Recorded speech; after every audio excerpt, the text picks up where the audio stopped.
Welcome back to another episode of Wiccan's Wicked Reptiles. On today's episode, we're going to talk all about ball pythons. Let's go through a step-by-step guide on how to take care of your new ball python.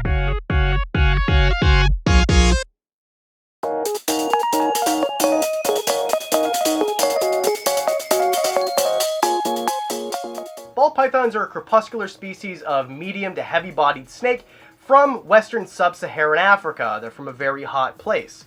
They're called ball pythons because when they feel threatened, they ball up to protect themselves. They're kind of protecting their head with the rest of their body. Their head is the most valuable portion, so they'll protect that from predators before everything else. You might see that they're called royal pythons, and there's a few different reasons why they're called this. First of all, their Latin name kind of looks a little bit more like royal python than ball python. And of course, royalty in Africa, back in the day, used to wear them as jewelry because they're super docile and they're probably not going to bite your face. Before you get a ball python, there's a few things you need to know about them. First of all, any animal, it's really important to know how big does this animal that you're considering to get. How big do they get? Well, a ball python, it depends. If you want a male ball python, they're going to be a little bit smaller. Males, like Pikachu here, are going to get between 3 and 4 feet usually. They're a medium to heavy-bodied snake. You're not going to see these guys get much larger than 5 pounds. That's a gigantic ball python. These guys, they don't really get that big, but they get big enough that they're impressive, and also they're big enough that they can give you a hug too. Females, they'll give you an even bigger hug. Females are going to get all the way up to 6 feet, usually between 4 and 6 feet.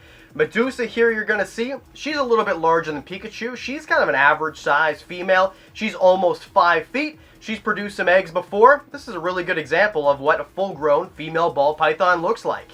Something else you might want to consider, how long do these things live? Well, ball pythons, it's really tough to say. The longest ever recorded was 47 years, but that's not typical. A more typical ball python age, in captivity anyway, would be something like 20 to 30 years. That's about average. They do last a really long time. They're pretty easy to keep as well, so let's go ahead and get into that. So now we've taken into consideration how large these animals get, you're going to want to know what size of an enclosure they're going to need. How much space in your house is this animal going to take up? Not a ton. I mean, for a small animal, if you want to get a baby, you could keep it in a 10-gallon. It's going to outgrow that enclosure rather rapidly. It's going to outgrow that enclosure pretty quickly. I always suggest getting something bigger than what you need right now, because otherwise you're just going to spend heaps of money every few months until it grows to its full size. So for a full grown, you're going to want something like a 55-gallon aquarium. Of course, you don't have to keep it in an aquarium. You can keep it in a tub system. This is something that, if you have a ton of snakes, is a great option. It's very easy to keep the parameters of your heat and humidity this way as well. But of course, if this is your first snake, you want to look at it. And the best way is a glass enclosure or a custom-made enclosure, like I've showed in several other videos, and you can see right here as well. These enclosures do take a little bit of time and a little bit of money and a little bit of skill to make. By no means am I a carpenter. I'm pretty sure you could make one too. The main thing is you want a lot of floor space for these animals. These animals do not need a ton of height. If you want to put branches in there for them to climb, great. But the idea is you want something that's a little bit longer and wider than it is tall. You want to make sure it's right around 50 gallons. Inside the enclosure, first of all, you want something for them to be on, a substrate.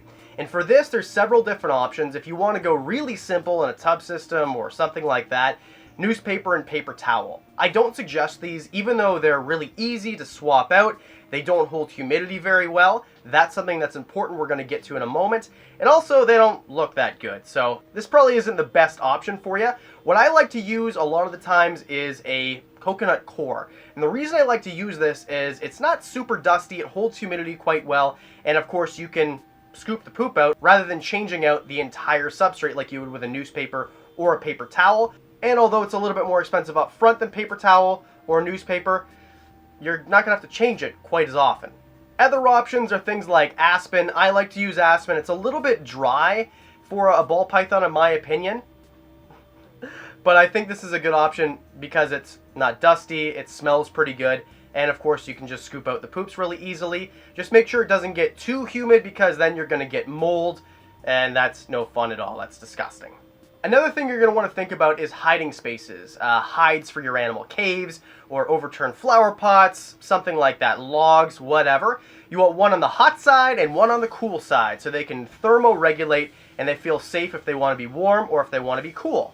The other thing too, a really important thing obviously, is it's an animal. You want them to be able to drink water. I suggest a large water bowl, big enough that they can get inside of, because when they shed, they want to be a little bit more moist, they want to be a little bit more humid. It helps keeping the humidity up in your overall enclosure if you have a larger water bowl, and snakes like to poop in their water too, which gets annoying, but I mean, as long as their bowels are moving correctly, you're having a healthy snake, and that's the entire idea. And last, but certainly just as important as everything else, you want a thermometer inside your enclosure too, because if you don't have a thermometer inside your enclosure, how are you going to know if it's the right temperature or not? I would suggest a hydrometer as well, so you know if it's humid enough for them as well. So let's go ahead and talk about that. Just like all reptiles, you want your animal to be able to thermoregulate, which means it can either be warm or it can be cool. So on the cool side of your enclosure, an ambient temperature, you want something around 85 to 92 degrees. This is a guideline if you're up or down a little bit. It's not a big deal. If it gets too cool, they're going to get respiratory infections, they're going to get sick, and they're just going to be uncomfortable. So make sure you're somewhere close to this range. And then for a hot spot, you want it to be a little bit warmer. The perfect hot spot, in my opinion, from the research that I've done, is somewhere between 87 and 92 degrees. Some people will say up to 95 degrees. I think this is a little bit too warm. Of course, they can move away from this. Just keep an eye on your snake. If it's always on one end or the other end, that means that there's something wrong with the gradient that you're giving your animal. Now, you still don't have your ball python home yet. You want to know what it eats. This is important. If you don't have a food supply, your animal's not going to be alive for very long. So second to water, the most important thing is food for keeping your animal alive. And with this, it just depends. I always suggest getting an animal that's already been eating rats. Rats are the best source of food. They have all the nutrients that you need, no supplements needed. And this is what you want to feed your ball python. Very curious ball python in this case. I should mention appropriately sized rat. So a reptile like this, of this size, is going to eat something like a medium rat. You want to start them off on, fuzzy rats, pinky rats, depending on the size of your snake. Ask the person that you're getting your snake from what they're eating.